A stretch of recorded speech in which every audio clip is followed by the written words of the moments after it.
마태복음 8장 18에서 34절 말씀입니다. 예수께서 무리가 자기를 애워싸는 것을 보시고 건너편으로 가기를 명하시니라.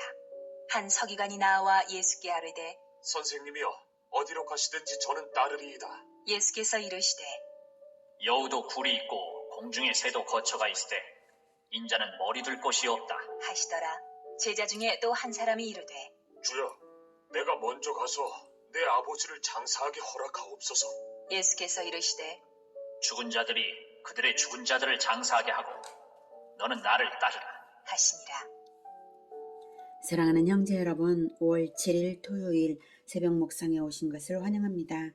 천국의 왕이신 예수님께서 천국의 법 산상수훈을 선포하신 후 이사야의 예언대로 이루기 시작하셨습니다. 자기 백성의 연약한 것을 친히 담당하시고 병을 짊어지셨다고 한 예언대로 이루시려고 병자들을 고치시고 귀신을 쫓아내심으로써 왕의 절대 사랑, 절대 실천, 절대 권능을 보여주고 계십니다. 예수님에 대한 합당한 우리의 자세는 무엇인가 우리가 생각해야 할 시점입니다.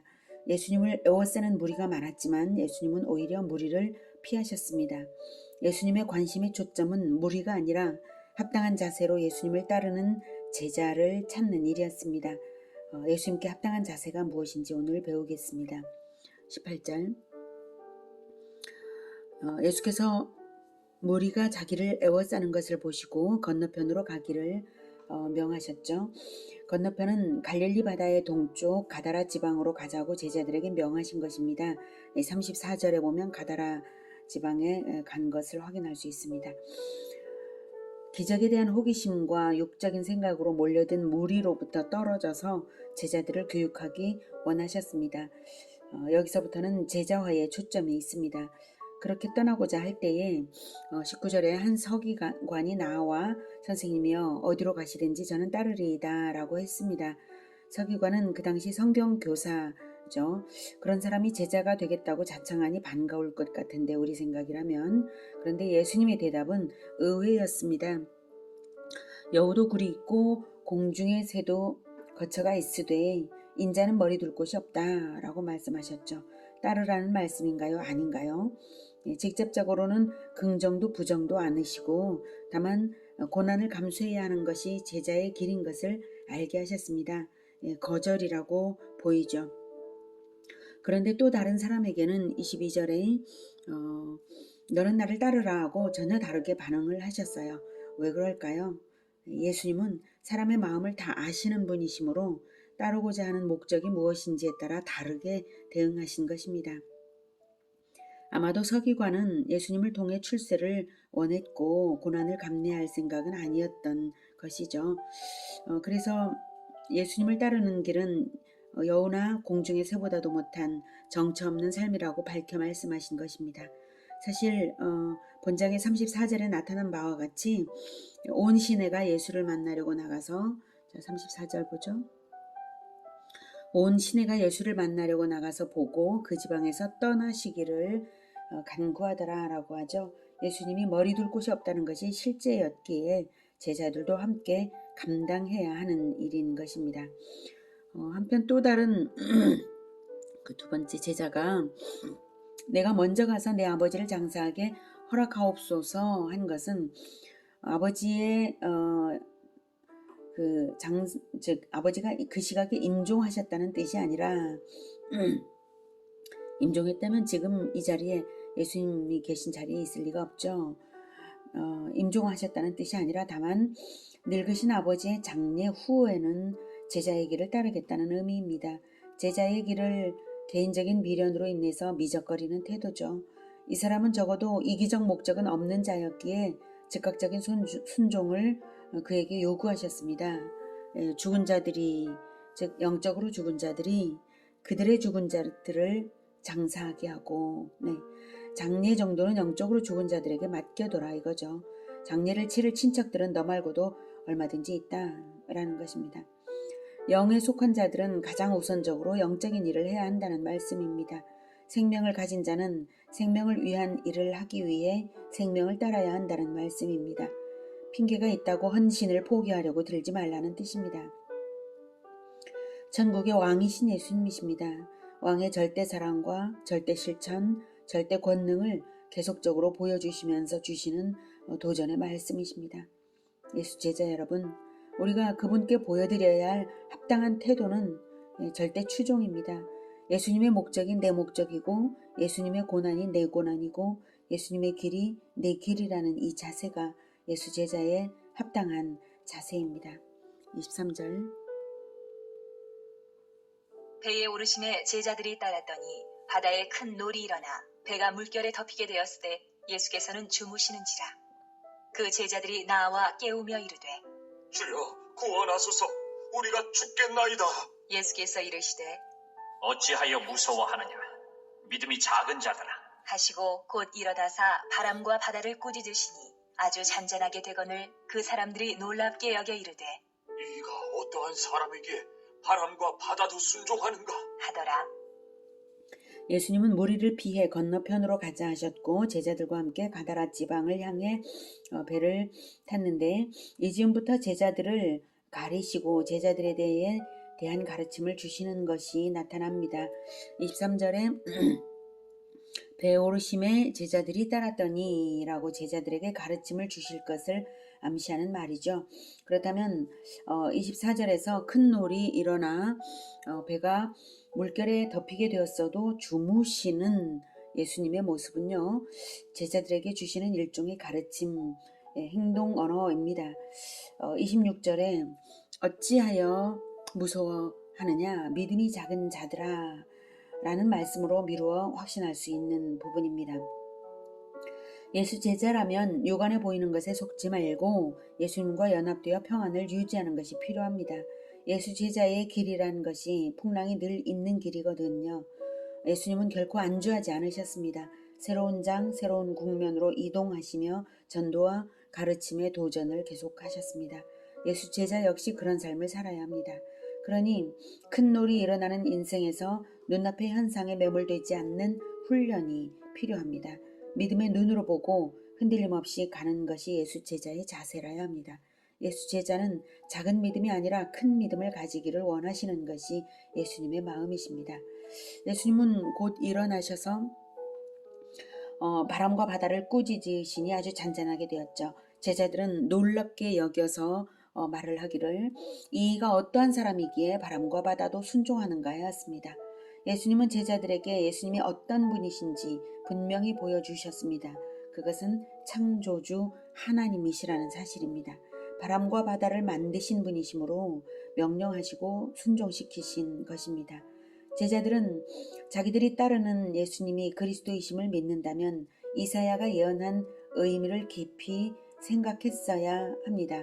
이사야 9장 6절에 이는 한 아기가 우리에게 낳고 한 아들을 우리에게 주신 바 되었는데 그의 어깨에는 정사를 메었고 그의 이름은 기묘자라 모사라 전능하신 하나님이라 영존하시는 아버지라 평강의 왕이라 할 것임이라 라고 이사야가 말했습니다. 한 아기로 육신을 가지고 태어나서 평강의 왕이 되실 분은 분명히 전능하신 하나님이라 했습니다. 이 장면은 예수님께서 제자들의 권능과 지위를 극히 높여주시는 점도 있으십니다. 예수님과 연합되어서 평안을 유지하며 큰 믿음의 눈으로 보며 나아갈 때 예수 제자들의 삶은 예수님께서 평안과 권능을 전능자로서 평안과 권능을 보장하실 것을 암시하십니다. 그래서 지상 명령을 주실 때도 하늘과 땅의 모든 권세를 가진 분으로서 함께 하시겠다고 동행 보호를 보장하셨습니다. 마태복음 28장 18, 19, 20절에 예수께서 나와 말씀하여 이르시되 하늘과 땅의 모든 권세를 내게 주셨으니 그러므로 너희는 가서 모든 민족을 제자로 삼아 아버지와 아들과 성령의 이름으로 세례를 베풀고 내가 너희에게 분부한 모든 것을 가르쳐 지키게 하라. 볼지어다 내가 세상 끝날까지 너희와 항상 함께 있으리라 하셨습니다. 예수 제자 여러분, 복음화 제자와의 삶을 살고 있다면 예수님과 동행하고 있다면 눈앞의 현상에 매몰되지 마시고 태평한 마음으로 현재를 사시고 큰 믿음으로 미래를 보시기를 권해드립니다. 예수 제자보다 더 큰 권세를 얻은 자는 세상에 없기 때문입니다. 28절. 또 예수께서 건너편 가다라 지방에 가시매 귀신 들린 자 둘이 무덤 사이에서 나와 예수를 만나니 그들은 몹시 사나워 아무도 그 길로 지나갈 수 없을 지경이더라. 이에 그들이 소리질러 이르되 하나님의 아들이여, 우리가 당신과 무슨 상관이 있나이까? 때가 이르기 전에 우리를 괴롭게 하려고 여기 오셨나이까? 하더니 마침 멀리서 많은 돼지떼가 먹고 있는지라. 귀신들이 예수께 간구하여 이르되 만일 우리를 쫓아내시려면 돼지떼에 들여보내주소서. 하니 그들에게 가라. 하시니 귀신들이 나와서 돼지에게로 들어가는지라. 온 때가 비탈로 내리다라 바다에 들어가서 물에서 몰사하거늘 치던 자들이 달아나 시내에 들어가 이 모든 일과 귀신 들린 자의 일을 고하니 온 시내가 예수를 만나려고 나가서 보고 그 지방에서 떠나시기를 간구하더라. 이제 드디어 건너편 가다라 지방에 도착하셨는데요. 가다라 지방에서는 귀신 들린 자들을 구해주시는데요. 이 일 이후에 다시 가신 곳은 배를 타고 건너편 본동네였습니다. 그 다음 장에 나오죠. 그것을 보면 예수님이 가다라 지방에 들어가신 목적은 귀신 들린 자들을 구해주시기 위해서입니다. 다른 목적이 있으셨다면 그 다른 일을 시도하셨을 텐데 그런 것이 없으셨으니까요. 34절에서 온 시내가 온 시내 사람들이 예수님을 떠나시라고 했죠. 그렇게 거부당할 일일지라도 감내하시면서 귀신 들린 자들을 구하시고자 하신 절대 사랑과 신속하고 흔들림 없는 실천을 보여주신 것입니다. 예수님은 배에서 내리자마자 매우 신속하게 귀신들에게 명령하셨기 때문에 미처 제자들이 알아차리기 어려울 정도로 신속했습니다. 병행 구절인 마가복음 5장 8절에 보면 이는 예수께서 이미 그에게 이르시기를 더러운 귀신아 그 사람에게서 나오라 하셨습니다 라고 이미 아주 신속하게 귀신에게 명령하셨기 때문에 귀신 들린 자가 나와 만났다고 말하고 있습니다. 귀신이 말한 내용 역시 그것을 입증합니다. 29절. 이에 그들이 소리질러 이르되 하나님의 아들이여 우리가 당신과 무슨 상관이 있나이까? 때가 이르기 전에 우리를 괴롭게 하려고 여기 오셨나이까? 하더니 네, 귀신들은 예수님이 하나님의 아들이신 것도 이미 알고 있기 때문에 대면하기를 원할 리가 없죠. 자발적으로 나아오기를 원할 리가 없어요. 그런데도 나와 만나며 소리 지르는 이유는 예수님이 먼저 귀신을 떠나라고 명령하셨기 때문이고 귀신들이 예수께 간구하여 이르되 만일 우리를 쫓아내시려면 돼지떼에 들여보내주소서 하려고 나온 것입니다. 예수님은 모든 것을 아시는 하나님이시고요. 가다라 지방에 귀신 들린 자를 이미 알고 만나서 구해주시려고 오신 것입니다. 그 긍휼하심과 사랑이 얼마나 놀라운가요? 아무도 생각하지 못하고 믿기 힘든 사랑입니다. 그런데 이것이 전부가 아닙니다.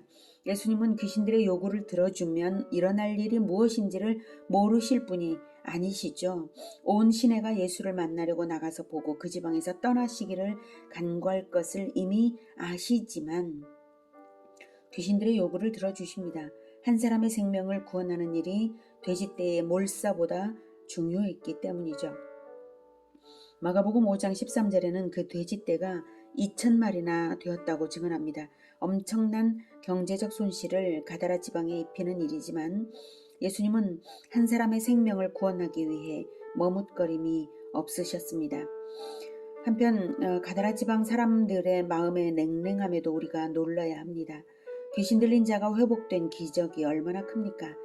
가다라 지방은 이 귀신 들린 자들을 이미 잘 알고 있었을 것입니다. 그러기에 기적의 크기에 당연히 놀라야 함에도 불구하고 그들의 눈에는 경제적 손실만 보였습니다. 돼지를 치는 마을이므로 이방인 지역이긴 하지만 그렇다 한들 너무한 것 아닙니까?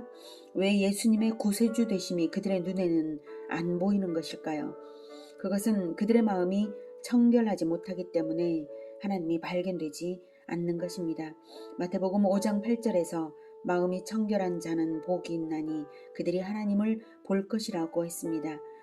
재리를 생각하는 것으로 마음이 채워져 버렸기 때문에 마음이 청결하지 못하여서 예수님의 하나님 되심이 안 보이는 것입니다. 세상이야 그렇다 치고 우리 자신으로 이제 돌아와 보면 예수님의 권능 있는 명령 앞에서는 영계가 복종한다는 것을 우리가 다시 확인할 수 있습니다. 오늘은 전지하심과 권능은 물론이고 예수님의 절대 사랑과 신속하고도 뜨거운 실천, 그것을 무엇보다도 그것을 보았습니다. 예수 제자 여러분, 예수님의 그 뜨거움을 발꿈치도 따라가기가 어렵지만 그날 우리에게 붙여지는 영혼을 구하기 위해 신속한 실천을 하며 나아갑시다. 육신적 형편이 여우글이 되든 새둥지가 되든 아랑곳하지 않을 수 있는 이유는 풍랑을 잠잠케 하신 전능자께서 예수 제자들과 함께 하시기 때문입니다. 그러니 예수 제자들은 오직 영혼 구원을 위해 신속한 실천길을 가는 것만이 중요합니다. 그 길 따르는 우리 모두가 되기를 기원합니다. 기도하겠습니다. 하나님, 우리에게 왕이신 예수님을 보내어 주셔서 왕의 법을 받게 하셨습니다. 그리고 우리를 예수 제자로 불러주셔서 주님을 따르게 하셨습니다. 주님은 전능자로서의 권세가 있으시고 그리고 예수 제자들과 동행하시며 신속한 실천을 하셔서 구원하는 일을 계속하십니다. 하나님, 우리가 예수 제자로 나아갈진대 이 굳건한 믿음으로 주님을 분명하게 보면서 굳건한 믿음으로 영혼 구원의 길 갈 수 있도록 흔들림 없이 갈 수 있도록 그리고 신속한 실천으로 갈 수 있도록 도와주시옵소서. 머뭇거리지 않고 따르겠습니다. 주님 늘 도와주시고 성령으로 충만케 하셔서 이끌어 주시옵소서. 예수님의 이름으로 기도드립니다. 아멘. 이어지는 시간은 개인 기도 시간입니다.